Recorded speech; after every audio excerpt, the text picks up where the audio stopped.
Una vez que hemos escogido la especie, es momento de comenzar a planear cómo la vamos a reproducir.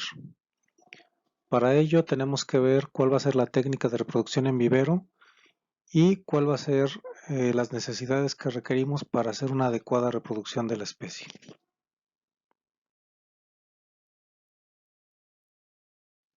Lo primero que se debe de empezar a ver es qué tipo de sustrato o qué tipo de soporte se va a utilizar para la reproducción de las especies bajo interés. Existe una gran diversidad de sustratos con propiedades diferentes en cada uno de ellos, destacando aquí en México la tierra de monte, la tierra miconizada, el peat moss o turba, la vermiculita, la composta de coco, la composta de corteza de pino y en algunos casos también se adicionan fertilizantes de lenta liberación.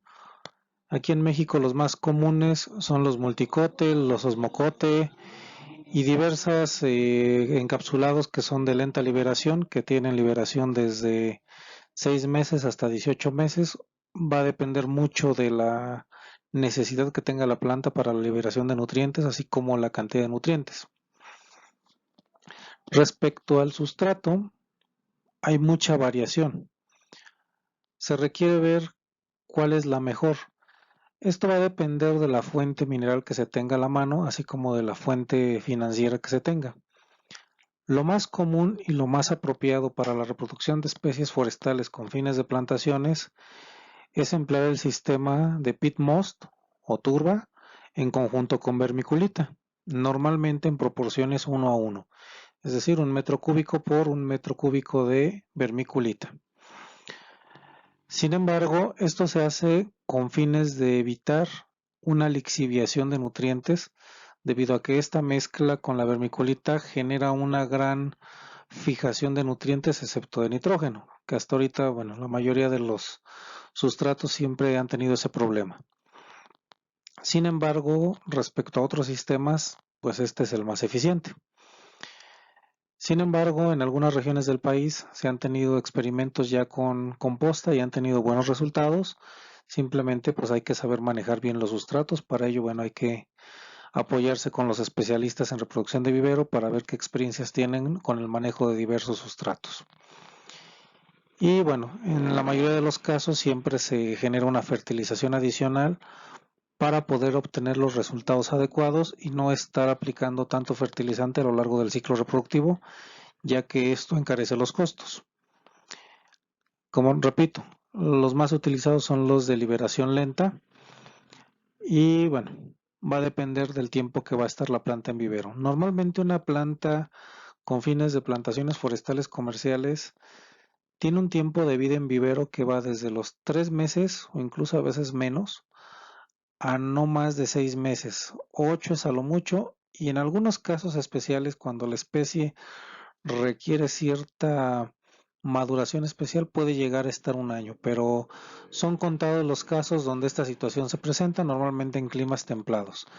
En el caso de las plantaciones tradicionales que están en el sureste mexicano o en áreas tropicales a nivel internacional, normalmente las especies no permanecen tanto tiempo en vivero, son especies de reproducción rápida, por tanto no hay una práctica tan común de mantener las especies por tanto tiempo. En algunos casos es necesario que el sustrato sea micorrizado con el objetivo de permitir una adecuada asimilación de nutrientes a través de una simbiosis con este tipo de microorganismos. Es 100% indispensable cuando se habla de pino, ya que éste le tiene ciertas dificultades para la asimilación de cierto tipo de nutrientes como el nitrógeno, y a través de la micorriza se facilita este proceso, ya que tiene una interacción simbiótica con este tipo de microorganismos. Es por ello que se tiene que cuidar que la micorriza sea bien establecida en el sustrato, e incluso en algunos casos también se tiene que micorrizar el área sujeta a ser plantada. Adicionalmente, en algunos casos, dependiendo de las regiones, hay ciertas restricciones para el uso de tierra de monte. Desde un punto de vista de impacto ambiental, es un impacto negativo, el cual no es muy bien visto por algunas instituciones, y es por ello que no se aconseja en medida de lo posible el uso de este tipo de sustrato, aunque es muy bueno debido a que contiene muchas de las propiedades deseadas y naturales para la reproducción de las especies, pero se debe de tener cierta cautela al momento de emplearlos por cuestiones de imagen pública y por cuestiones de restricciones regulatorias en algunas situaciones. En el caso de las compostas, se debe tener especial cuidado de que la composta sí esté madurada al nivel adecuado que nosotros la requerimos, es decir, que no sea retirada antes del tiempo de fermentación adecuado para que tenga las características organolépticas y físico-mecánicas adecuadas para poder ser utilizada en los procesos de reproducción de vivero. Y bueno, en algunos casos se pide también que tenga sus certificados precisamente de sanidad vegetal para garantizar que viene libre de patógenos no deseados para evitar una contaminación a nuestra reproducción. En general, bueno, esas son las recomendaciones y bueno, va a depender mucho de qué material se vaya a utilizar.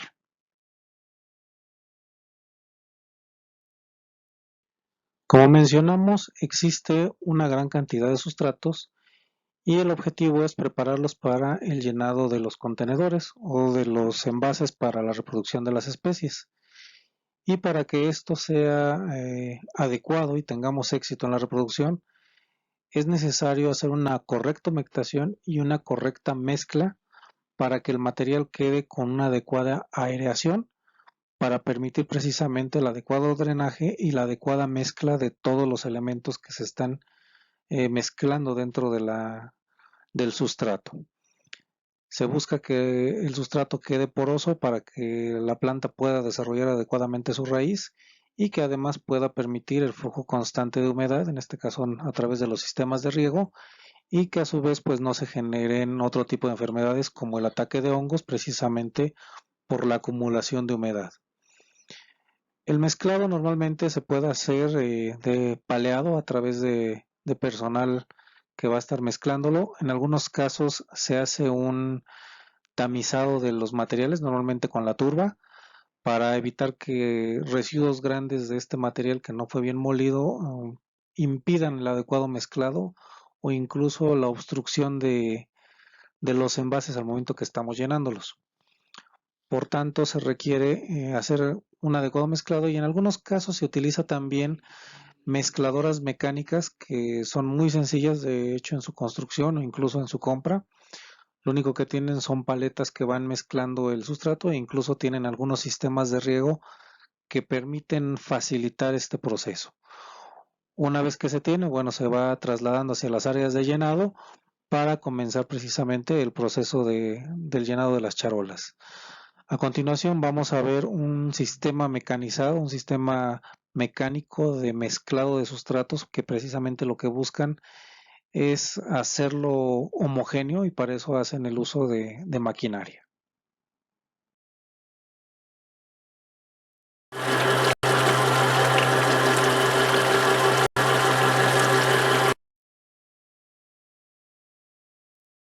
Como ya hemos mencionado antes, el material de reproducción juega un papel trascendental en el caso de las plantaciones forestales.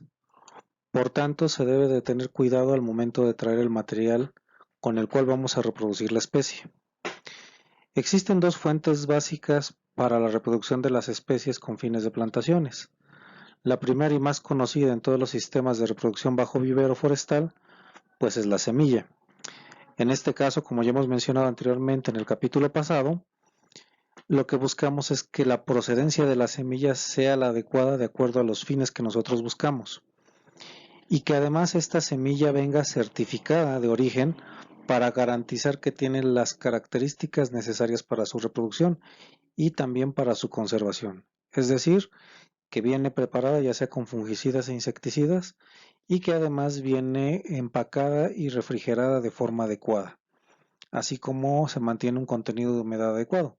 Y si lo vamos a mantener guardado, bueno, hay que mantener esas precauciones para evitar que el material se deteriore. En algunos casos el certificado ayuda en mucho porque ya nos dice las características de la semilla, así como nos menciona en algunos casos cuál es el nivel de germinación que posee esta semilla y su potencial en este caso para poderla reproducir. Por ejemplo, aquí en la imagen vemos la semilla de teca. El color característico rosado es precisamente los químicos que le ponen para su conservación, para que pueda pasar las fronteras por temas de aduana, para evitar la introducción de plagas y enfermedades al país. Otro sistema muy común en el caso de las plantaciones es el de reproducción vegetativa. En este caso específico estamos hablando de la reproducción clonal. Como podemos ver, ahí se encuentra un jardín clonal, es decir, son especies que ya fueron seleccionadas en campo o individuos que fueron seleccionados en campo, se encuentran bien identificados y lo que se busca es tener estos materiales para poder obtener de ellos yemas apicales que nos van a permitir su reproducción, ya sea que la reproduzcamos a través de un enraizamiento o bien que hagamos la reproducción a través de injerto o estaca. Esto va a depender mucho del sistema que se vaya a utilizar, pero al final del día el material siempre va a venir de estos huertos o de estos jardines clonales que se tienen precisamente para este fin. Normalmente estos jardines se mantienen a baja altura, en algunos casos se tiene bajo sistemas hidropónicos para precisamente mantener las condiciones óptimas de este tipo de arbolado, o más bien arbustos, porque ni siquiera se les deja desarrollar más allá de medio metro. Y lo que se busca es que tenga una alta producción de yemas para poder nosotros cosecharlas y poder comenzar los procesos de reproducción. En este caso, normalmente se busca que la especie esté bien cuidada y bien identificada. Como podemos ver ahí, tiene ciertos números de clasificación de acuerdo a la especie. Y si vemos cada clon en la imagen, bueno, tiene ciertas características que incluso a la distancia se alcanzan a distinguir, a pesar de que es la misma especie. Ya desde los jardines clonales, muchas veces los especialistas las distinguen aun cuando apenas están cortando los materiales vegetativos. Esta es una habilidad que se adquiere ya con la experiencia y con la práctica ya en campo. Y bueno, ya una vez que se está cosechando el material vegetativo, hay que tener mucho cuidado de evitar la contaminación de este tipo de materiales. Normalmente lo que se busca es tener una alta condición de higiene. Normalmente se utilizan guantes de látex para la manipulación del material vegetativo, así como en todo momento estar desinfectando tanto los guantes y las manos, el uso de cubrebocas y también estar desinfectando los materiales de corte, en este caso las tijeras o los elementos de corte. Son prácticas de higiene extrema porque la contaminación del material puede producir hongos y nos expone toda la producción. Entonces hay que tener mucho cuidado al momento que estamos cosechando los materiales vegetativos para evitar la intoxicación o introducción de patógenos dentro del vivero.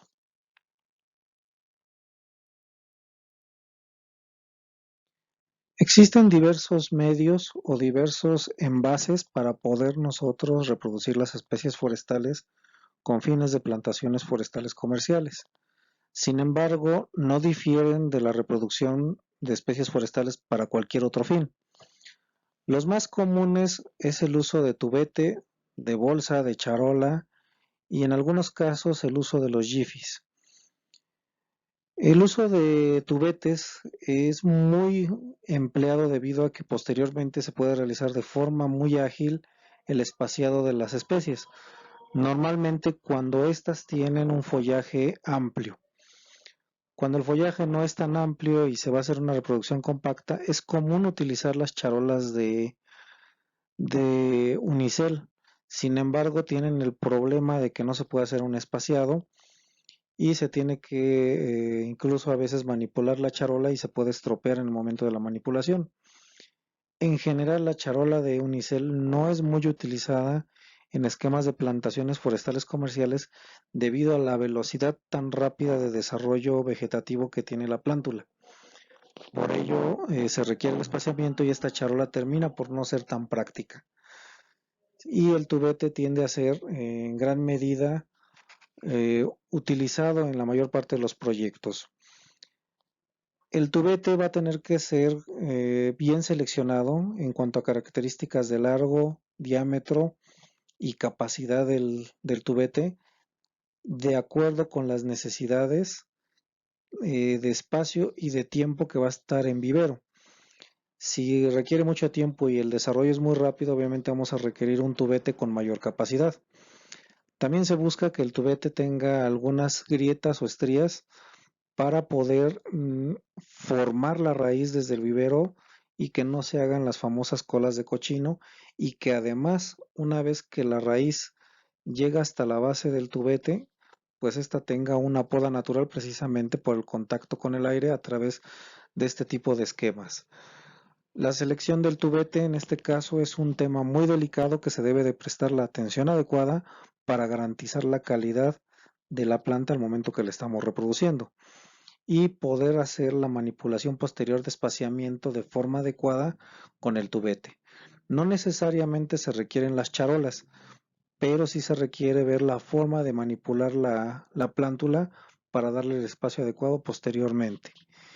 En algunos casos el tubete ha sido reemplazado incluso por vasos de plástico y se ha hecho reproducciones exitosas de materiales vegetativos. Por tanto, no necesariamente tenemos que casarnos con una marca o con un tipo de envase para tener un éxito en la reproducción del material. Sin embargo, pues entre mejor tengamos la tecnología, pues siempre obtendremos mejores resultados. Por tanto, sí hay que tener mucho cuidado con la selección de este tipo de materiales. En algunas ocasiones, el uso de las bolsas para reproducción de plántula en vivero ha sido ampliamente utilizada debido a las dimensiones que va a tener la planta o el tiempo que va a pasar en vivero. Es muy común, por ejemplo, en el caso de la palma africana o palma aceitera, que pase normalmente casi un año en reproducción en vivero o incluso hasta dos, dependiendo de la edad que se busque objetivo para mandar la plántula a campo. Y esto, debido a sus características morfológicas, pues va a requerir mucho espacio para poder hacer su adecuada reproducción. Normalmente se crea un trasplante que va a veces de un contenedor que puede haber sido una charola o un tubete o algún vaso o algún otro tipo de medio, y se traslada posteriormente a bolsas de mayor capacidad. Normalmente llegan a ser hasta de 5 litros las que se ocupan para la reproducción de plántula de palma africana, y bueno, pues se va teniendo un espaciamiento adecuado. Hay otras especies, normalmente entre mayor tiempo sea el que va a permanecer en el vivero, es más común el uso de este tipo de medio de contención, en este caso la bolsa en concreto. Estas obviamente tienen que tener sus perforaciones adecuadas para poder permitir el adecuado flujo de agua al momento que se están realizando los riegos y evitar de esta forma la propagación de hongos por acumulación excesiva de agua. Otro material muy utilizado, y bueno, este ya como tal no es un contenedor ni tampoco un medio de almacenamiento como tal, sino es un híbrido entre sustrato y medio de contención, se puede decir, son los sistemas Jiffy. Normalmente vienen en presentación de pastillas humectables y se componen de turba deshidratada y prensada precisamente en una malla que tiene la capacidad de expandirse hasta ciertas dimensiones y que puede almacenar cierto volumen de turba para poder realizar la reproducción. Estos medios son muy eficientes cuando no se tiene espacio para contenedores o no se quiere invertir tanto en medios de almacenamiento. Esta es una opción adecuada cuando se va a planear una reproducción de corto tiempo, ya que el Jiffy a lo largo de su tiempo de producción tiende a descomponerse un poco y a exponer un poco las propiedades de la plántula. Sin embargo, también presenta los beneficios de que nos va a brindar una poda natural de las raíces que se van a desarrollar en estos medios de reproducción, y pues nos genera una buena calidad de plántula en cuanto a raíz se refiere. Como pueden ver, existe una gran cantidad de medios de reproducción, de almacenamiento de sustrato que se pueden seleccionar. Estos va a depender mucho del objetivo que se busque en la plantación, del tipo de especie y del tiempo que se va a mantener la especie en vivero. A mayor tiempo, obviamente, el medio va a ser más grande y bueno, ahí lo más barato y más manejable pues es la bolsa. Cuando el tiempo de reproducción es muy reducido, pues lo más adecuado pues es el tubete o los Jiffy en su defecto. Pero todo va a depender en la medida de las características que tenga el proyecto de plantaciones. Lo menos recomendable en el caso de plantaciones pues es el uso de las charolas debido a la poca versatilidad que tenemos nosotros con ese medio de reproducción. Sin embargo, no quiere decir que no se utilice, simplemente hay que saber en qué condiciones adecuadas y qué tipo de especies pueden ser funcionales para este medio de reproducción.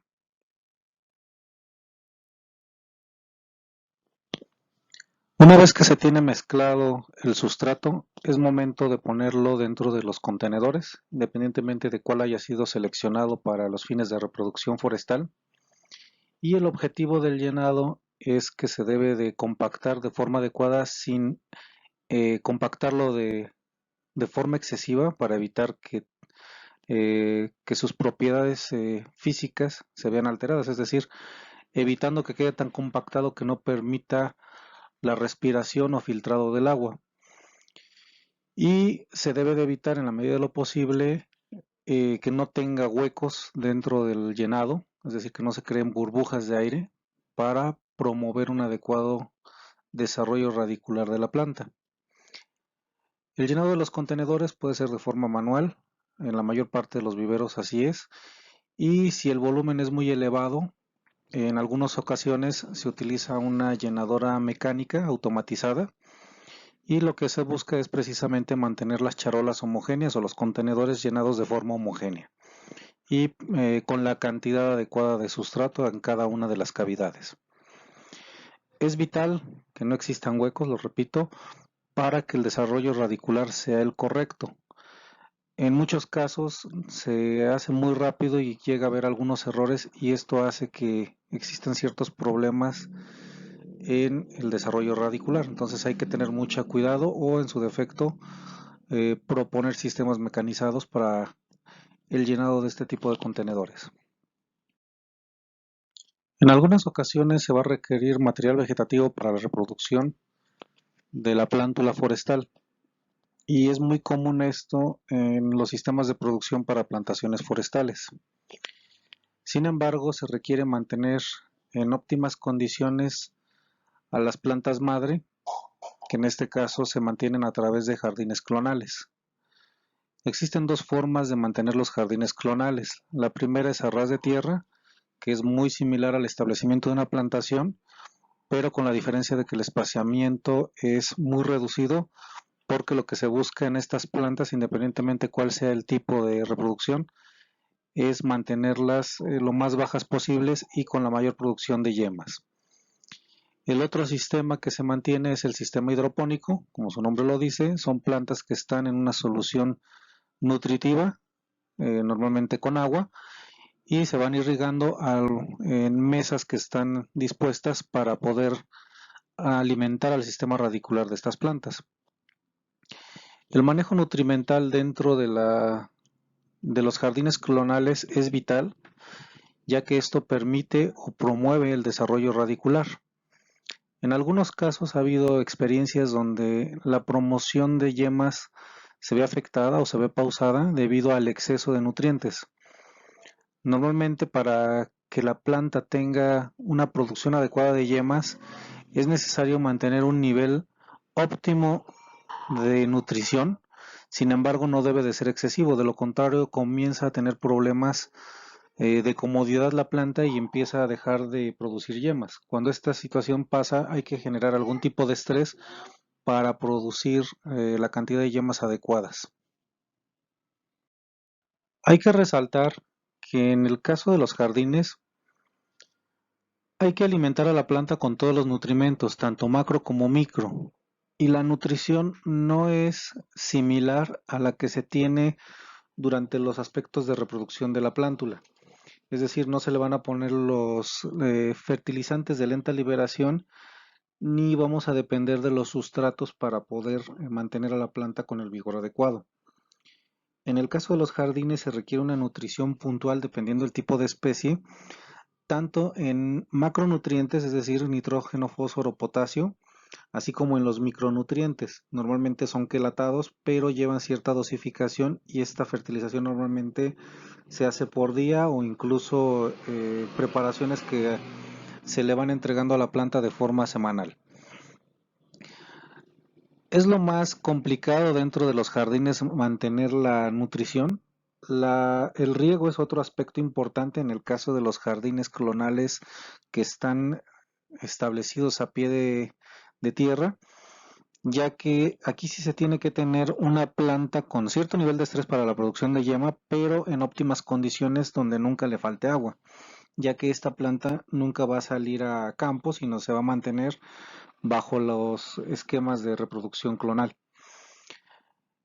Es necesario que para este tipo de reproducción se tenga un especialista con suficiente capacidad de experiencia y con sistemas de riego o instalaciones adecuadas para mantener tanto el flujo de nutrientes vía sistema hidropónico o bien vía riego o en su defecto con algún tipo de aspersión y con un programa correcto de nutrición para este tipo de planta que normalmente se está manteniendo bajo un programa muy estricto.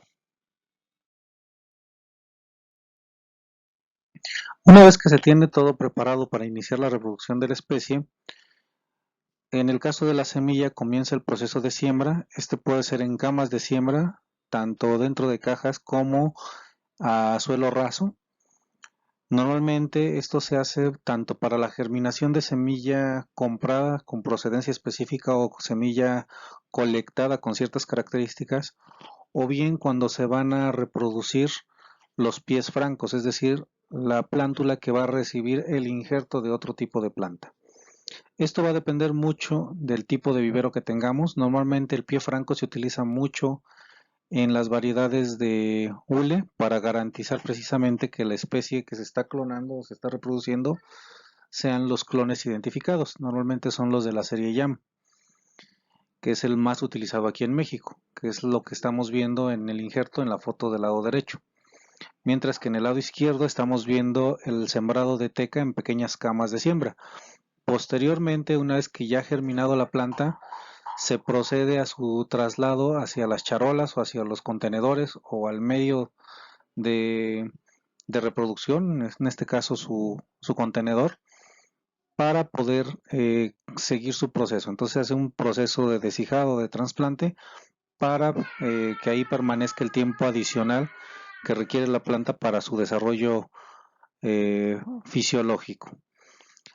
En algunos otros casos es poco utilizado, pero también se hace la reproducción con raíz desnuda, pero es poco común debido al traslado y manipulación del material. Esto normalmente se ejecuta cuando se manejan especies de clima templado, es decir, pinos normalmente. Y bueno, se busca que la semilla tenga el espaciamiento adecuado para poder realizar su germinación y su adecuado trasplante, es decir, debemos de darle un espacio adecuado para poder ejecutar las maniobras consiguientes para poder hacer la extracción de la plántula sin dañar las plantas que están a su alrededor. Eso es algo que se debe de ir cuidando mucho en este tipo de proceso. En el caso de la germinación para pie franco normalmente lo que se busca es un enraizado rápido para poderlo pasar rápidamente a los contenedores de bolsa para que ahí comience su desarrollo general. Básicamente nada más es la germinación de las semillas.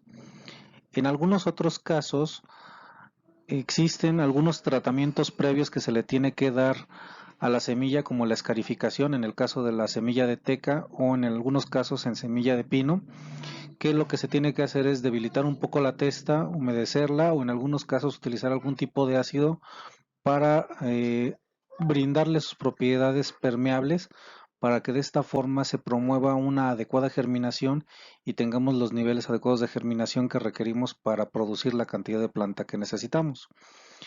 Un aspecto importante al momento de prevenirnos con la semilla es contar con la cantidad suficiente para el plan de producción de planta. Hay que recordar que la planta no se logra en un 100% y que además no germina el 100% de la semilla. Entonces debemos de considerar tanto el factor de germinación, es decir, la tasa de germinación que trae la semilla, que normalmente viene dentro de los certificados de compra, o en su defecto se hacen pruebas para obtener este dato, y cuál va a ser nuestra tasa de éxito en el vivero, es decir, cuánta plántula vamos a requerir en el vivero o cuánta plántula vamos a perder a lo largo del vivero para que nosotros garanticemos la producción. Adicionalmente, se tiene que considerar otro punto importante dentro de la reproducción en vivero, que es la mortandad en campo, porque normalmente se hace una recuperación de plántula entre los primeros días para garantizar que la plantación esté establecida en un alto nivel de sobrevivencia. Por tanto, debemos de considerar la cantidad de semillas suficiente considerando tanto la germinación, la mortalidad dentro del vivero y la mortalidad en campo para replante. Es decir, tenemos que aprovisionar suficiente semilla y suficiente plántula para garantizar las operaciones adecuadas de producción de planta en vivero.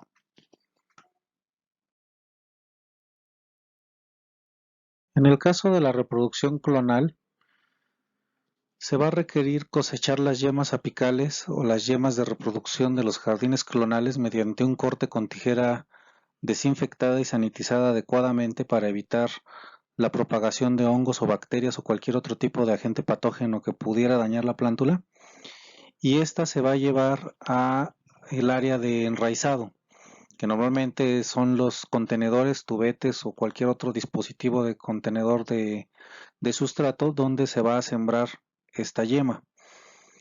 Normalmente pasa por un tratamiento previo con productos enraizantes que se ponen en la base del corte. Normalmente el más común utilizado es el Radix y nada más se coloca la puntita del corte de la plántula objetivo. Y inmediatamente se siembra esto con el fin de promover su enraizamiento. Normalmente se traslada en pequeñas cantidades las yemas, no se busca almacenar en gran cantidad estas yemas. Normalmente se corta la cantidad suficiente para 2, 3, hasta 4 charolas para evitar que se genere un estrés adicional del material vegetativo, dado que básicamente este material no tiene fuente de sustento y comienza rápidamente un proceso de desecación y deshidratación del material vegetativo que se tiene que cuidar y mantener de forma adecuada. Esta es una tarea muy delicada, de mucha precisión y de mucha dedicación, y es común que en estas áreas se encuentre personal femenino a cargo de estas actividades. Normalmente se pone una plántula por cavidad, no se acostumbra a tener más de una debido a que en la reproducción clonal no se busca el deshijado, sino se busca una tasa de éxito de clonación suficiente. Sin embargo, es común tener tasas de mortalidad muy elevadas, lo cual se tiene que ir monitoreando para ir haciendo los reemplazos adecuados para garantizar la cantidad suficiente de plántula en los tiempos programados y para las actividades y planeación eh, descritas para el proyecto de plantación.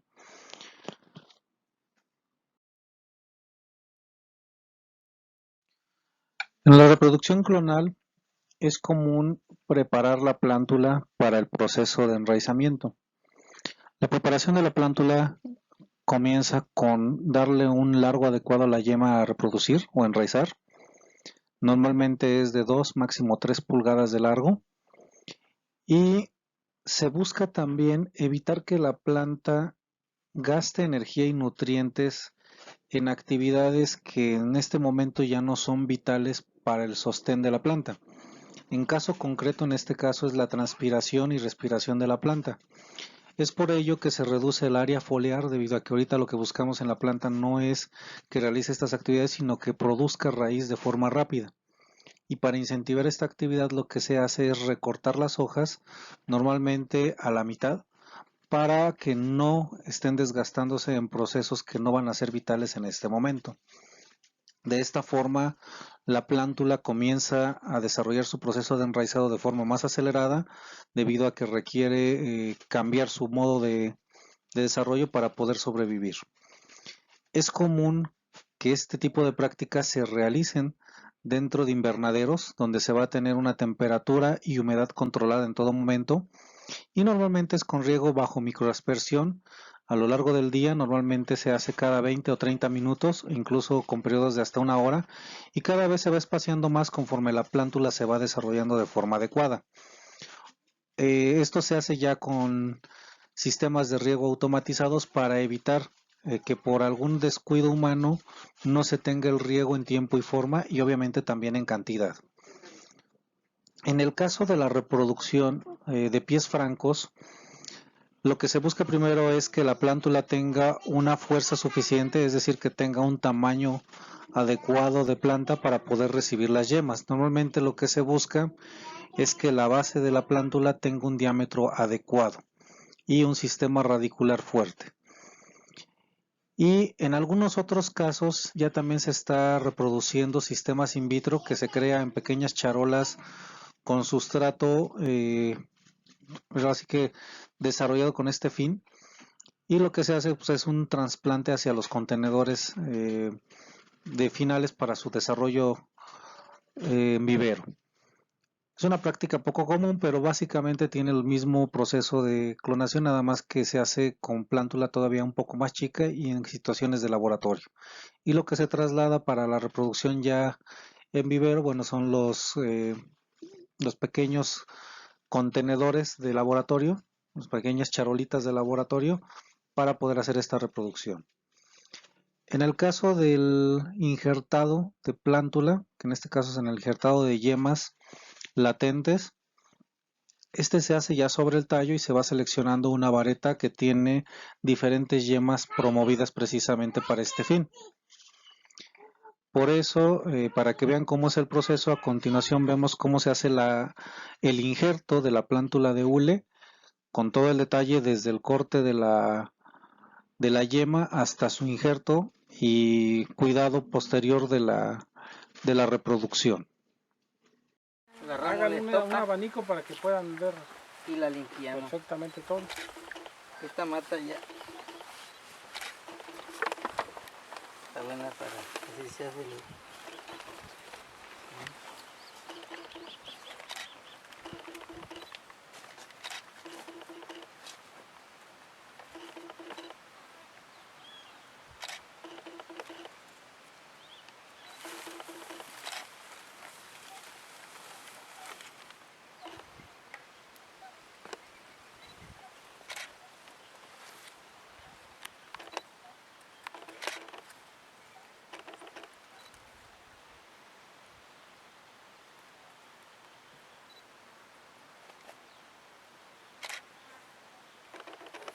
También ahí va el punto.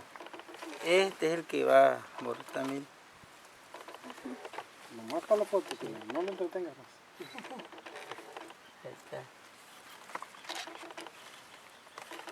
Este es el vendaje.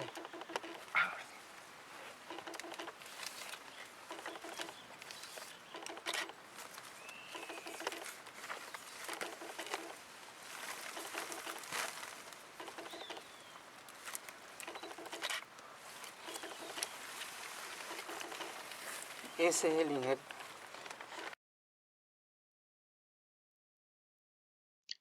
El trasplante es una actividad que se va a realizar una vez que la plántula ya se encuentra enraizada o que su raíz ya ha sido desarrollada si es que viene de una reproducción vía semilla. Y normalmente esto se hace cuando tienen un contenedor que únicamente es con objetivo de germinación o de enraizamiento. Normalmente son de baja capacidad. Esto se hace para optimizar el espacio de reproducción de forma adecuada. Una vez que se tiene ya la plántula con la calidad de raíz adecuada para realizar su trasplante y que además esta planta se tiene garantizado que tiene un sistema radicular, entonces se procede a pasarlo a los contenedores de desarrollo, donde se encuentra ya la cantidad suficiente de sustrato para que la plántula pueda desarrollar el resto de su ciclo de crecimiento dentro de vivero. Normalmente esta actividad se hace de forma manual. Los huecos se hacen ya sea con los dedos o bien con el apoyo de alguna estaca o de alguna herramienta para poder generar los huecos y poder realizar el trasplante de forma adecuada. Normalmente los operadores son femeninos debido a que esta es una actividad que requiere mucha pericia, mucha delicadeza en su manejo y bueno, las mujeres tienen mayores habilidades en este aspecto. Y además se busca que también estén bien entrenados debido a que se requiere que se tenga cierto cuidado y observación de que la plántula está en la calidad adecuada y que además se haga el trabajo de forma adecuada. Es decir, una vez que se coloca la plántula, se cierre el hueco y se rellene precisamente con el sustrato. Normalmente se tiene también un poco de sustrato a la mano por si llegase a hacer falta, para que esta actividad quede realizada de forma adecuada. Y también ir descartando individuos que no enraizaron o que no tienen la calidad suficiente o que se detecta algún tipo de patología que no se quiere mantener hacia la plántula en siguientes etapas. Esta actividad es vital cuando se tiene reproducción vía semilla o vía clonal, ya que en el caso de la plántula que está desarrollada con pie franco, pues esta actividad es muy poco realizada, ya que desde el inicio se hace el traslado directo a los contenedores y se hace todo esto en camas de germinación, no se hace en contenedores de enraizamiento. El espaciamiento es una actividad que se tiene que hacer cuando tenemos especies forestales que tienden a desarrollar follaje muy amplio, que en la mayor parte de las especies de plantaciones forestales comerciales sucede. Entonces normalmente se utiliza un sistema que es un sistema de espaciamiento, para eso es que los tubetes o los sistemas de reproducción que son individuales tienden a ser más efectivos debido a que esta actividad se va a llevar de forma posterior dentro del vivero. En el caso, por ejemplo, cuando se está haciendo la siembra, normalmente se utilizan charolas compactas de poca capacidad en cuanto a centímetros cúbicos. Después ya se pasa al medio de desarrollo, el medio de contención para su desarrollo, donde se mantiene en una densidad del 100%, es decir, todas las cavidades se utilizan para poder favorecer la reproducción de la especie y bueno, también tener la optimización del espacio. Sin embargo, como ustedes saben, las especies forestales de plantaciones forestales tienden a tener un desarrollo muy rápido y este desarrollo se debe a que tienen una alta capacidad de transformación de luz en nutrientes y tejidos vegetales. Por tanto, requieren precisamente este recurso, la luz solar. Entonces, si se tiene la especie con un espaciamiento muy entorpecido, es decir, muy compacto, se va a tener entonces problemas de desarrollo por falta de luz. Entonces, dependiendo qué tanto se va traslapando la plántula, es como se le va dando el espacio. Entonces, depende mucho del ciclo de crecimiento que tenga la planta para poder definir cuál va a ser el ciclo de espaciamiento. Es decir, cada qué tiempo voy a dar el espaciamiento y de qué intensidad va a ser este. Por ejemplo, en el diagrama que tenemos a continuación, podemos ver que el espaciamiento al cabo de un mes aproximadamente de reproducción o de crecimiento dentro del medio de crecimiento o del sustrato, ya se requiere un espaciamiento al 50%, es decir, vamos a dejar un individuo y vamos a dejar otro hueco precisamente para darle el espaciamiento del 50%. Posteriormente se le da un espaciamiento a un tercio o a un sexto dependiendo qué tanto espaciamiento requiera la plántula. Esto varía mucho dependiendo de la especie. Pero es decir, si teníamos por decir 100 piezas en una charola o 120, dependiendo cómo vengan las charolas y de qué capacidad sean. Si partimos que es de 100, entonces en el primer espaciamiento yo tengo que dejar charolas solamente con 50 individuos. Y en un segundo espaciamiento la tengo que dejar con 15 o 20 individuos, dependiendo cuál sea el nivel de intensidad. Pero esto nos lo va a definir la, la condición de follaje que tiene la plántula. Es decir, buscamos que se estorbe lo menos posible sin tampoco dejar que no se estorbe. De lo contrario, la plántula entra en un estado de confort que no nos ayuda para generar las condiciones de adaptación a campo posteriores. Entonces, el espaciamiento sí va a jugar un papel trascendental y se tiene que hacer un programa adecuado que considere precisamente que su desarrollo va a ser de acuerdo con la fenología y crecimiento de la especie. En algunos casos, cuando se manejan diversos clones, cada clon tiene su espaciamiento en diferentes tiempos. Puede variar más o menos con una semana o 15 días, pero al final del día se debe de considerar aún estas pequeñas variaciones dentro del vivero y debe ser cuando la planta lo necesite. Si se tiene que anticipar, se anticipa. En algunos casos lo hacen anticipado precisamente para promover o acelerar el desarrollo de las plántulas, o en algunos casos también se retiene, es decir, se retrasa el espaciamiento para retrasar un poco el crecimiento fenológico si es que se ve alguna condición meteorológica desfavorable que no permita sacar la plántula en el tiempo adecuado. Entonces, aquí el espaciamiento también nos va a ayudar a jugar un poco con las condiciones meteorológicas que vamos teniendo para poder sacar la plántula en el momento adecuado que se requiere. Aquí en este caso vemos en esta imagen la reproducción o espaciamiento en el caso de la producción de teca. Como podemos ver, en la parte de abajo se aprecia mucho el manejo de la luz para con la planta, es decir, vemos qué tanto se estorba una plántula con otra y vemos el espaciamiento que ya se le dio a la planta. En este caso, si se fijan, traemos un espaciamiento aproximadamente del 15% del espaciamiento original. El espaciamiento normalmente no se tiene que hacer dentro de las charolas eh, prescritas precisamente por el proveedor de los contenedores, sino también se puede hacer con un tipo de malla de acero, que obviamente que permita la entrada del tubete y que además lo soporte. Aquí de hecho se está viendo a la perfección ese tipo de sistema. Y normalmente se pone en camas de espaciamiento precisamente para promover el desarrollo. Y lo que se busca, como se alcanza a ver, es que la planta se estorbe lo menos posible entre hoja y hoja con su vecina. En este caso se puede observar que a lo mucho topa un tercio de la hoja con la hoja de su vecina. Entonces eso ayuda a que tengan una alta captación de luz y siga promoviéndose su desarrollo. En cambio, si no lo tenemos con el espaciamiento, normalmente se aletarga y retrasa el desarrollo de la plántula y entonces no empieza a desarrollar de forma adecuada. El espaciamiento, les repito, puede ser con diferentes medios. En algunos casos, cuando se hace, por ejemplo, la reproducción con otro tipo de contenedores, bueno, se busca el espaciamiento físico. En el caso de las bolsas se va separando cada vez más la plántula una de otra. Y bueno, el espaciamiento en el caso, por ejemplo, de la palma, como ya hemos visto en algunas otras imágenes, se requiere aún más espaciamiento porque la palma requiere una alta incidencia de luz y requiere que no se estorbe en lo absoluto para tener un adecuado desarrollo.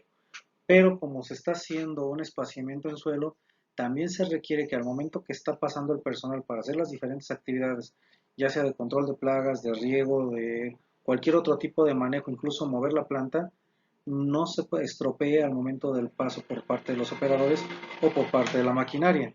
Es por ello que se dejan normalmente amplitudes mayores o se va haciendo por ciertas camas de siembra dependiendo de las necesidades del cultivo. En el caso de hule normalmente son líneas de sembradío de de dos piezas y se va dejando espaciamiento precisamente para evitar tener un alto consumo de espacio en el vivero, ya que muchas veces está limitado. Entonces, sí hay que cuidar también estas condiciones de espaciamiento, procurando optimizar de forma adecuada el espacio que se tiene en el vivero y utilizarse de la menor forma posible para las actividades que se tienen deseadas, ya que los sistemas de riego cuando se tiene un espacio muy grande terminan siendo más costosos y más difíciles.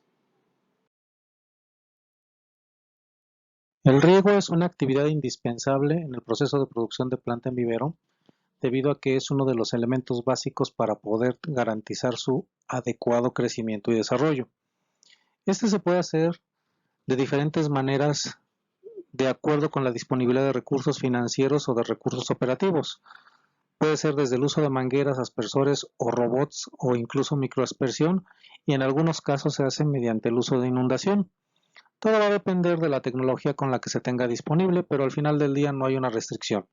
Sin embargo, se tiene que tener en cuenta mucho las condiciones climatológicas, debido a que muchas veces si llueve se tiene que estar suspendiendo los riegos debido a que no se requiere, y si hay una alta insolación se tiene que aumentar el programa de riegos. Normalmente dentro del vivero existe una estación meteorológica que nos monitorea precisamente la precipitación, viento e insolación, así como la evapotranspiración, que nos permite precisamente definir cada cuándo se va a establecer el régimen de riegos. Normalmente en las temporadas de calor se hacen riegos constantes precisamente para evitar que la plántula tenga un estrés por sequedad o deshidratación que pueda afectar sus cualidades de calidad y se vea promovido su desarrollo independientemente de que haya mucho o poco calor. A modo en general, se hacen riegos en promedio cada 4 horas, en algunos casos, en algunos es más seguido, en otros es más espaciado, pero repito, depende de las condiciones climatológicas a las que esté expuesto el cultivo. Normalmente la plántula requiere riego, ese sí es indispensable, debido a que normalmente se hace la reproducción de los materiales vegetativos o de las plántulas antes de la temporada de lluvias, para que estén listas justo al momento que llega la temporada de lluvias. Por tanto, cuando se hace el manejo en vivero, se cuenta con escasa cantidad de lluvia por medio de precipitación. Es por ello que el riego y las instalaciones de riego tienen que estar en óptimas condiciones con suficiente abasto de agua para poder hacer frente a la temporada seca, que es donde se hace la producción de la plántula. De lo contrario, sí vamos a tener severos retrasos debido a la falta de agua en el vivero, pero en este caso, en el caso concreto de plantaciones forestales, no podemos depender del clima para una producción de este tipo de materiales. Se tiene que tener riego forzado, sí o sí, debido a que es una producción que va orientada a alcanzar una temporada específica de producción que está ligada a cierta temporalidad y están encontradas una contra otra.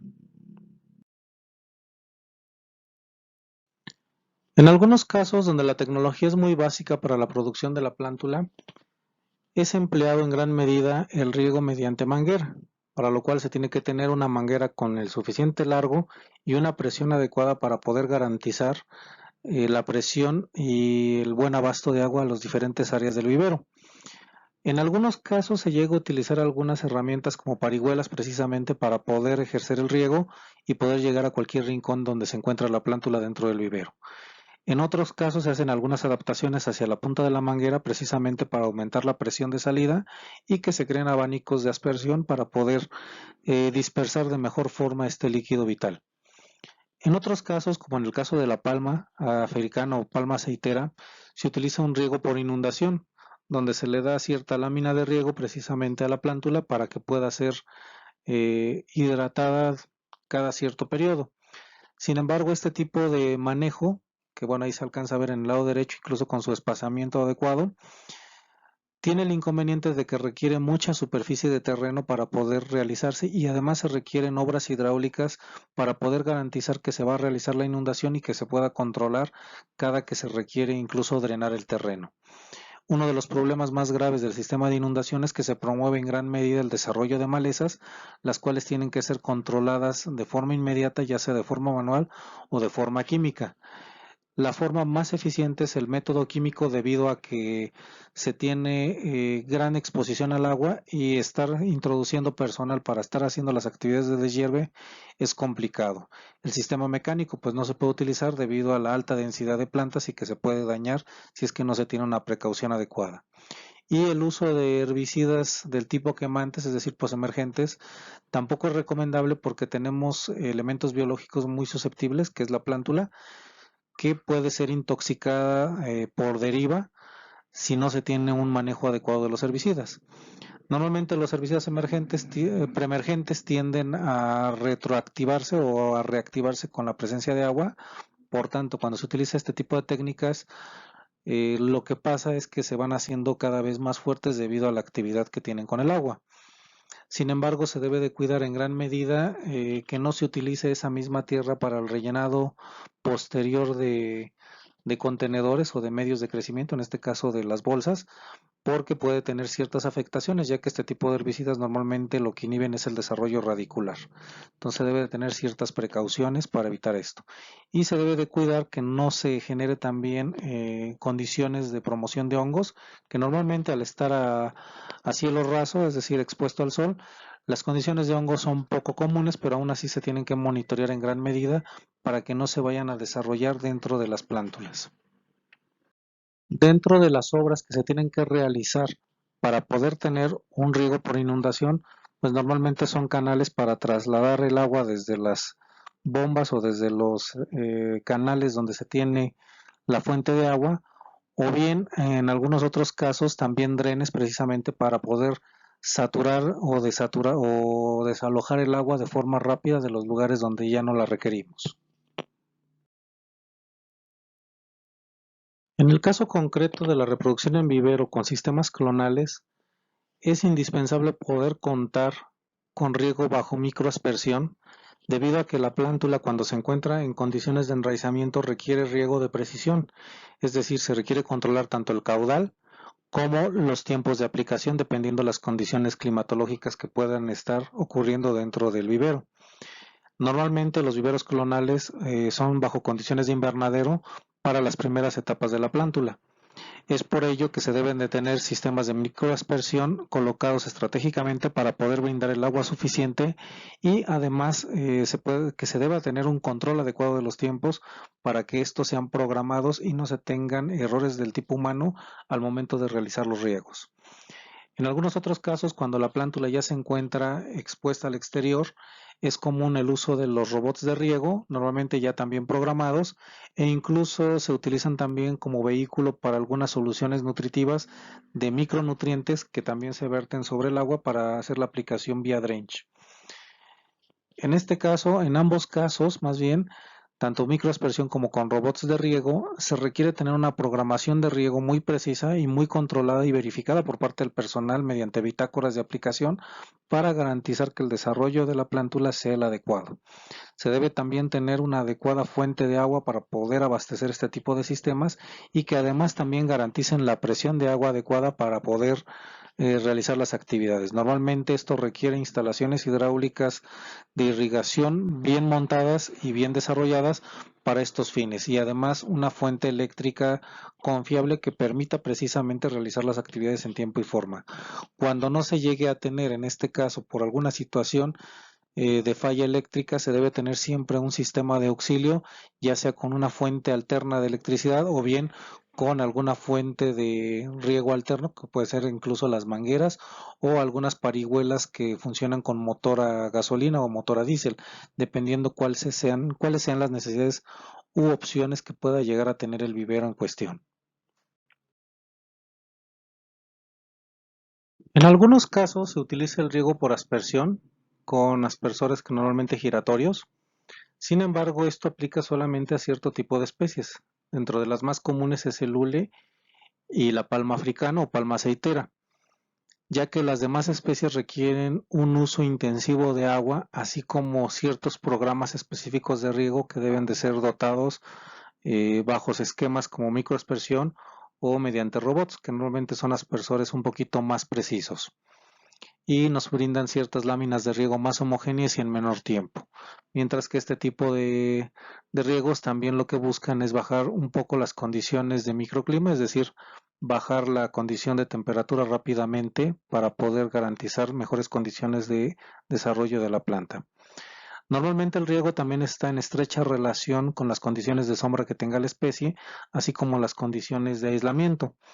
Se va a requerir un riego de mayor precisión cuando se tenga mayor sombra o mayor condición de aislamiento, por ejemplo en el caso de los invernaderos, ya que muchas veces la temperatura se dispara en épocas de sol y hace que los riegos se demanden con mayor intensidad. Entonces, todo el programa de riegos va a depender en gran medida de las condiciones climatológicas, así como en las condiciones de requerimiento de la plántula específicos y la edad de estas mismas, ya que entre más grandes sean el riego se va suspendiendo conforme vamos preparando la plántula para salir a campo.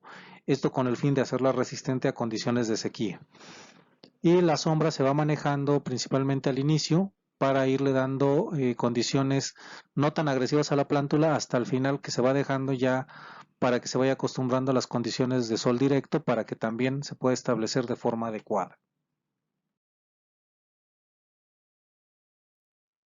Un aspecto importante que se debe cuidar mucho en el vivero es el monitoreo de plagas y enfermedades.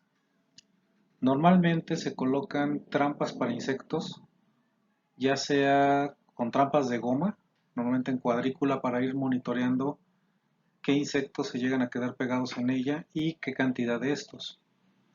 Cuando no es posible utilizar las trampas de goma debido a su precio, ya que sí tienen un precio considerable, es común emplear cuadrículas con vaselina que nos ayudan precisamente a capturar este tipo de insectos y ayudan a monitorear cuál es la incidencia de insectos a lo largo del vivero. Normalmente se pone uno por cada cama de siembra o en su defecto por cada módulo independiente.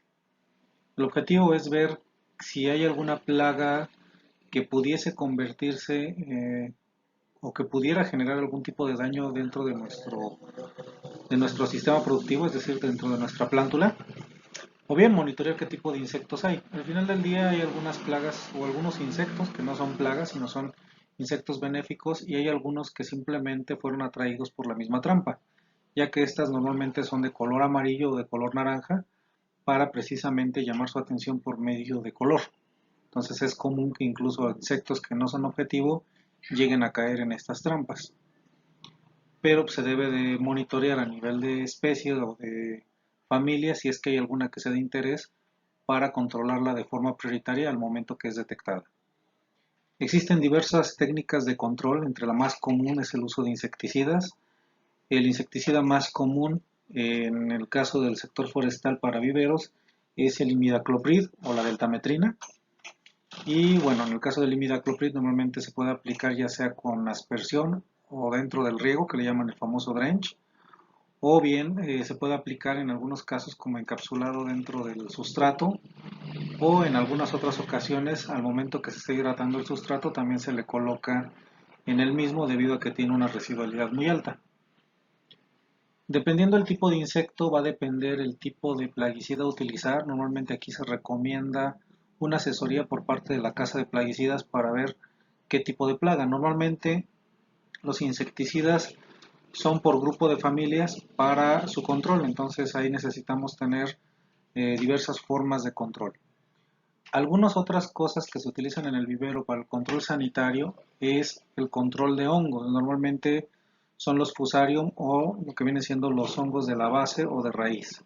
Debido a que el vivero es un área que cuenta con mucha humedad y en algunos casos con ciertas áreas con sombra, pues se promueve mucho el uso de, o más bien se promueve mucho el desarrollo de hongos en ciertas áreas donde no los deseamos y podemos ver afectada nuestro pequeño cultivo, nuestra plántula, con el ataque de hongos, los cuales pues, generan el famosísimo dumping off, que es la pudrición de la base de la planta o la pudrición de la corona de la raíz. Entonces, para este tipo de elementos, bueno, se ocupan fungicidas tanto sistémicos como de contacto, existen varios, como el benomil o cualquier otro tipo de activo, que nos ayudan a poder controlar este tipo de afectaciones. Dentro de las plagas más comunes, en el caso de hongos, tenemos a los géneros Phytum, Rhizoctonia, Fusarium y Phytophthora. Y bueno, normalmente se utilizan algunos fungicidas específicos, ya les repito, de contactos sistémicos para el control de este tipo de afectaciones. En algunos casos se llega a presentar algunos problemas con nemátodos y para eso se utiliza, por ejemplo, el Nemacur o algún otro tipo de nematicida específico. El objetivo de utilizar este tipo de productos pues es controlar las poblaciones en las primeras aplicaciones. Normalmente se hace la aplicación focalizada al área que está siendo infectada y a todo el perímetro de las plantas alrededor, normalmente a 1 metro o a 2 metros a la redonda. Esto se hace con la aplicación ya sea en drench o con mochilas aspersoras y bueno, el objetivo se tiene que hacer a tiempo. Algunas de las cosas de lo que también llega a pasar en el caso de los viveros es la aparición de mosca fungosa, que es precisamente el vector del dumping off. Y bueno, este se controla normalmente con el imidacloprid.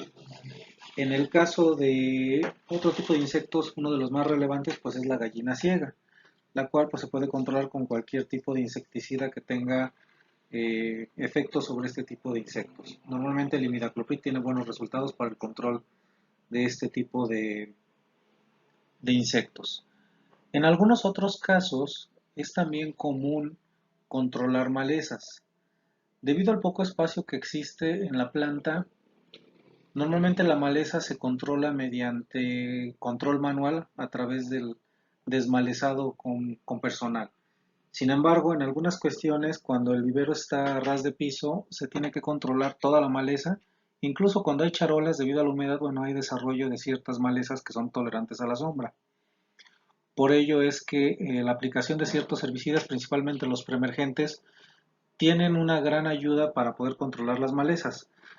Sin embargo, el uso de herbicidas del tipo postemergente, es decir, los quemantes, no es aconsejable en vivero debido a que estamos produciendo plantas que aún están en un estado muy delicado. Es por ello que se debe de tener mucho cuidado cuando se decide utilizar herbicidas debido a que podemos generar daños irreparables a la planta. Normalmente el uso de herbicidas cuando se hace es con los preemergentes y es para mantener el vivero libre de otro tipo de malezas para evitar la dispersión dentro de los medios de reproducción y crecimiento. Y cuando se llega a utilizar los de contacto, bueno, se busca tener algún tipo de pantalla para evitar alguna deriva que pueda afectar a la plántula. Entonces el uso de herbicidas sí es un tema muy delicado y en la mayoría de los casos, por no decir que el 100%, nunca se aplica sobre la plántula, debido a que puede incluso, aunque sea un preemergente, puede llegar a tener efectos negativos sobre la inhibición del desarrollo radicular y eso puede afectar en gran medida el desarrollo de la planta. En algunos otros casos, para el control o la esterilización de la tierra, pues se utiliza algún tipo de diacinón para darle mejores propiedades en cuanto a sanidad se refiere desde el punto de vista de esterilización del suelo. En algunos otros casos se aplican técnicas un poquito más agresivas del tipo cultural, como es el uso de agua caliente o agua hirviendo precisamente para la esterilización del suelo y se busca en la medida de lo posible pues, utilizar materiales neutrales o estériles.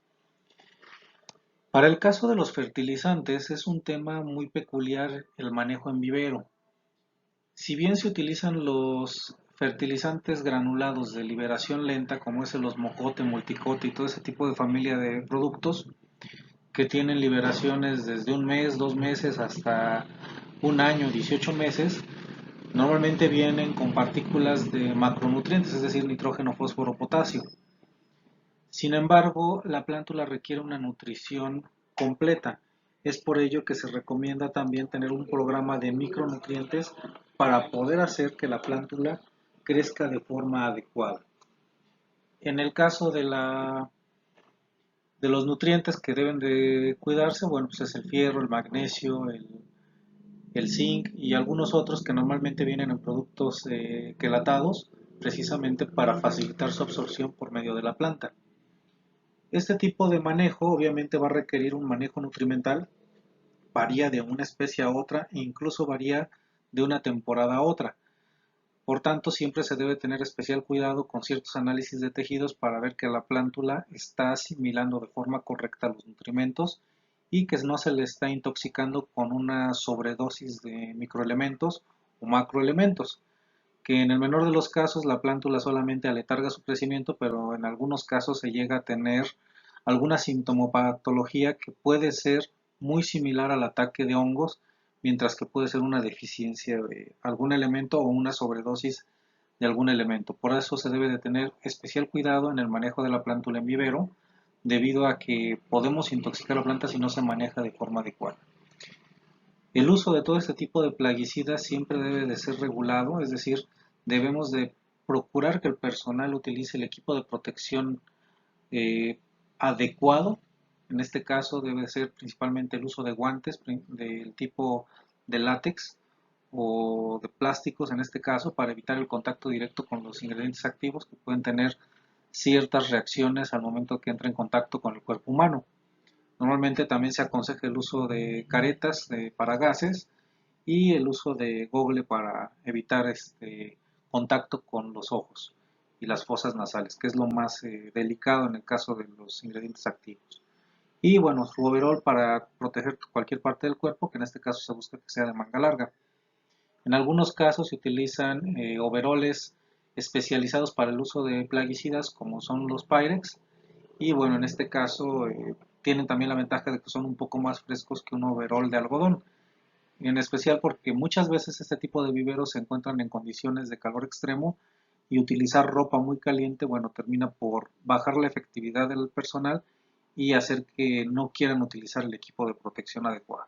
Entonces hay que tener mucho cuidado con esta situación y también cuidar mucho las situaciones de riego, debido a que en algunos casos una sobredosis de riego puede generar algunas situaciones patológicas que se pueden compensar con un buen manejo de la humedad dentro del vivero. Entonces, esto al final del día es la sanidad de la planta, pero se debe de cuidar en gran medida para tener los resultados que se desean, tanto en cantidad como en calidad de plántula.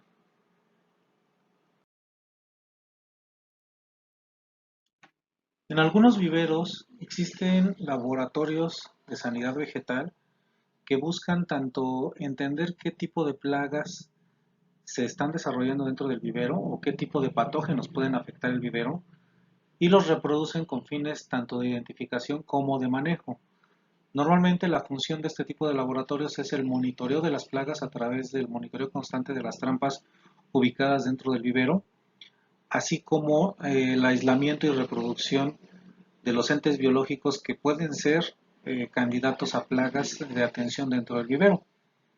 Normalmente esto se hace en cajas de Petri, donde se cultiva tanto hongos como insectos para ver qué especies son y cuáles pueden ser las mejores alternativas, así como la dosificación que se puede llegar a tener para controlar este tipo de patógenos.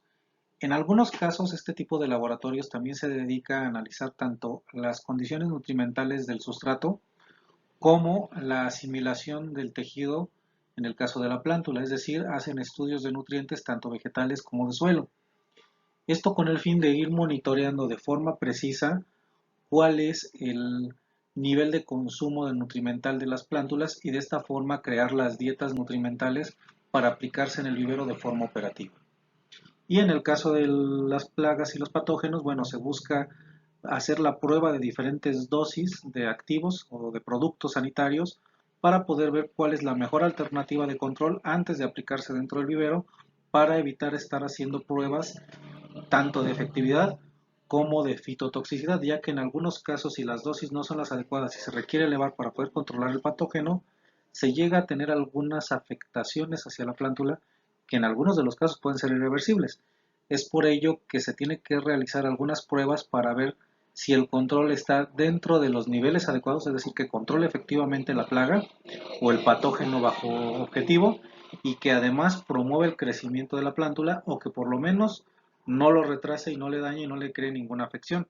Y si hay alguna afección, ver si es fácilmente reversible o bien si es parte de lo normal, porque en algunos casos se llega a presentar algún tipo de amarillamiento por el uso de plaguicidas, pero este se revierte con agua o con algún otro elemento que termina por ser poco relevante. Es decir, estas áreas se encargan precisamente de cuantificar si es relevante o no el tratamiento y en algunos casos aplican algunos tratamientos aislados dentro del vivero precisamente para ir verificando estas condiciones, estas pruebas, mediante ensayos controlados a nivel de charola para ver diferentes tratamientos e ir definiendo los paquetes tecnológicos de manejo dentro del vivero.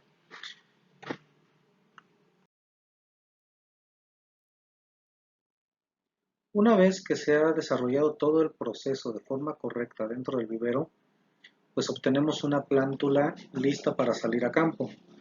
Sin embargo, para poder definir que está lista, se tienen que establecer ciertos criterios de calidad de planta, es decir, se tiene que establecer un protocolo de evaluación de calidad de planta, el cual se debe de verificar en los individuos que salen a campo. Normalmente los criterios deben incluir el nivel de sanidad que debe tener la planta. Normalmente se busca que esté 100% libre de enfermedades y de plagas, esto con el fin de evitar una dispersión de plagas a otras áreas que pudieran verse afectadas en otros estadios de la plantación. Se busca también que su tallo esté lignificado, robusto y leñoso para que pueda aguantar precisamente las condiciones de establecimiento en campo. Adicionalmente, se busca que su corona sea simétrica y esté fuerte, que no tenga deformaciones o que no haya sido deformada por el ataque de algún patógeno. Es decir, buscamos siempre lo mejor. Adicionalmente, que sus hojas estén con un verde intenso, un verde oscuro, que precisamente pueda denotar que su estado de salud de la planta es el adecuado, es bueno, y que además sus hojas se encuentran en un estado de salud adecuado, es decir, que estén bien nutridas y que esto se refleje precisamente en un color intenso, que lo que nos denota es que tiene una buena actividad fotosintética para poder ir a campo. A lo largo del vivero se maneja la sombra, que es precisamente para las especies altamente tolerantes, y se les va reduciendo conforme va avanzando su ciclo productivo.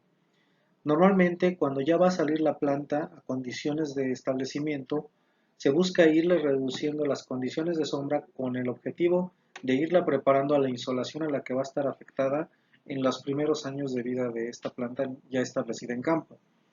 Es por ello que la planta debe de estar ya acostumbrada a sol pleno, es decir, ya no le vamos a tener ni la malla sombra ni alguna otra protección que tenga que ver con la sombra para la planta, para que la planta se pueda adaptar de forma adecuada a las condiciones de establecimiento.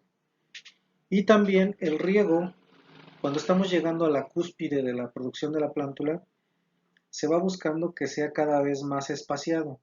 Esto con el objetivo de irla acostumbrando a las condiciones a las que se va a ver afectada, ya que si bien se busca que la planta se establezca en temporada de precipitación, puede que existan días donde no tenga precipitación después de establecida y la planta tiene que tener la fortaleza precisamente para soportar esas condiciones y poder garantizar un establecimiento adecuado. En la foto que vemos en el lado izquierdo se muestra una plántula de pino precisamente bien conformada, recta y con un sistema radicular fuerte, que de hecho esto se denota al momento que sale del contenedor sin partirse y además se lleva todo el sustrato. Esa es una de las características más comunes de una plántula buena precisamente y que está lista para salir a campo. Obviamente su tallo ya empieza a tener un color un poquito diferente, ya será un poquito más cafezoso, es decir, ya lignificó, y esto nos dice que el árbol ya tiene condiciones precisamente para poder establecerse en campo. En general, las condiciones se establecen mediante un protocolo escrito y el área encargada precisamente del empaquetado de plántula antes de salir es el que va revisando si la planta está ya en condiciones y cuando no, bueno, este rechazo se regresa a vivero para condicionarla de forma adecuada y que esté lista para salir en una próxima salida. Normalmente esto se retrasa de 1 o 2 días y se aconseja que se tenga lista en el siguiente lote. Algo que difiere mucho en un vivero tradicional con fines de reforestación a uno que tiene que ver con fines de plantaciones es que el vivero de plantaciones, un rechazo solamente significa que va a permanecer en el vivero una semana, máximo 15 días o exagerando un mes, ya que se busca que toda la plántula que va saliendo tenga una edad homogénea, cosa que no pasa muchas veces en los viveros de reforestación, donde se puede dejar meses y se manda planta mezclada joven y vieja o joven y un poquito más de tiempo de producción y se generan condiciones heterogéneas dentro de la plantación. Mientras que en la parte de plantaciones, bueno, se busca que toda la planta vaya con una condición homogénea para poder evaluar precisamente que su desempeño se haga de la misma forma, es decir, homogénea. Por tanto, cuando una plántula al final del periodo de producción no se logra desarrollar de forma adecuada, pues se tiene la opción de plantarla en algún lugar donde hagan falta algunos individuos precisamente para hacer la reposición, o en su defecto es una planta que se va a desecho y normalmente se regala a algunos productores o interesados en plantar algún arbolito con fines de reforestación o de traspatio. Pero ya con fines de plantación no se va a dejar esta plántula para un ciclo posterior. Esta planta ya no está en condiciones de calidad para poder soportar las condiciones de establecimiento, ni mucho menos aguantar un año de espera para ver si se establece o no se establece. Entonces se convierte en un desecho para el vivero. Una vez que se ha completado el proceso de producción de planta, es momento de llevarla a campo. Esta es una actividad donde el proceso de producción de planta llega a su culminación y muchas veces se desatiende este proceso y es vital precisamente para el éxito completo de la plantación. La práctica más común en el tema de plantaciones forestales para garantizar el éxito de la plántula no es envolverlas ni de forma individual ni en pequeños paquetes. Normalmente el empaquetado de la plántula va en charolas o cajas de plástico adecuadas precisamente para poder hacer que la planta pueda seguir respirando o en dado caso poderla regar y que no se haga una acumulación de agua excesiva. La planta normalmente se prepara con un día de anticipación previo al día de establecimiento. Es decir, a lo mucho se tienen 24 horas, exagerando 48, para llevarla del vivero a la plantación. Si la planta dura más tiempo fuera del vivero, empieza a tener estragos aun cuando se le empieza a aplicar riego. Esto es porque la planta no va preparada para estar fuera de condiciones de vivero. La planta normalmente se pone en estas cajas, ya sea de forma recta y paralela a la caja, o en su defecto se pone acostada, normalmente encontrándose dos tendidos en los extremos de la caja, precisamente para evitar que se lastime tanto el follaje como la raíz y el sustrato. No se hace ningún tipo de envoltura con plásticos para permitir la respiración de la planta, o incluso, como estamos hablando de temas de humedad excesiva y temperatura extrema, este tipo de condiciones generan que cuando se hace un emplayado de la planta puedan generar que se cosan los tejidos vegetativos y estropearlos, y haciendo que el establecimiento en campo sea fallido. Normalmente se evita regar la plántula antes de lanzarla al traslado, esto con el fin de comenzar un estrés y promover el enraizamiento de la planta al momento de realizar su establecimiento. Otra área vital que tiene que ver mucho con el transporte de la planta y el empacado de la planta es que una vez que se sube a los vehículos que la van a trasladar, existen dos opciones para el tipo de vehículo. El primero es un vehículo refrigerado en caja cerrada que busca precisamente evitar que el viento le genere algún daño a la planta, principalmente por deshidratación, debido a que el viento al momento que tiene cierta velocidad comienza un proceso de deshidratación de la planta y la empieza a estropear y reducir su caducidad. Y la refrigeración se utiliza cuando los traslados van a ser muy largos, normalmente cuando estamos hablando que la distancia de traslado va a llevar más de 2 o 3 horas de traslado y que va a requerir tomar autopista precisamente para poder realizar este tipo de traslados. Es ahí cuando se puede pensar en una caja refrigerada o una caja por lo menos con humedad controlada. Y bueno, también la temperatura se tiene que controlar para evitar que los tejidos se dañen. En otros casos, normalmente lo que se busca es darle condiciones de sombra a la planta para que el sol no la dañe, y realizar el traslado de preferencia en la madrugada o a primeras horas del sol, para evitar que la radiación empiece a dañar la plántula precisamente por deshidratación. Y se busca también proteger las orillas para que no entre en contacto con el viento al momento del traslado y que se genere la deshidratación. Ya una vez que llega a campo, normalmente hacen apilados de las cajas y se busca que estos sean en un lugar de sombra, o bien se le dan condiciones de sombra a través de malla sombra. Cuando la planta no se va a plantar el mismo día que se llevó a campo, es común darle un pequeño riego de auxilio por las mañanas o por las tardes para darle vigor a la planta y que no se estrese más allá de los umbrales que se está buscando para su establecimiento. Nunca se debe de dejar la planta tirada a suelo porque se puede contaminar, o podemos empezar un proceso de infección por otro tipo de patógenos. Entonces debemos de tener mucho cuidado en la manipulación de este tipo de materiales. En general, les repito, se debe de buscar que la planta sea ahora sí que plantada el mismo día que se está trasladando, a lo más en los próximos 24-48 horas. Por tanto, se debe de vigilar las condiciones climatológicas para poder sacar la planta vivero al lugar de establecimiento. Normalmente esto se hace cuando en campo ya ha llovido 1 o 2 días, que se tiene humedad suficiente y además un pronóstico de lluvias para los siguientes días, y que la preparación del terreno ha sido concluida para no estar esperando las condiciones de terreno para su establecimiento, y que además se cuenta con el personal y el trazo adecuado del terreno para poder iniciar su adecuado establecimiento y garantizar de esta forma la supervivencia que se está buscando en el proyecto de plantaciones. Muchas gracias por ver este video, espero que te haya sido de mucha utilidad y por favor te pido nos apoyes a compartirlo en tus redes sociales y a suscribirte a nuestro canal de Bosquia y actives la campanita para que no te pierdas ninguno de los videos. para que con esto juntos innovemos para valorar los bosques. Hasta la próxima.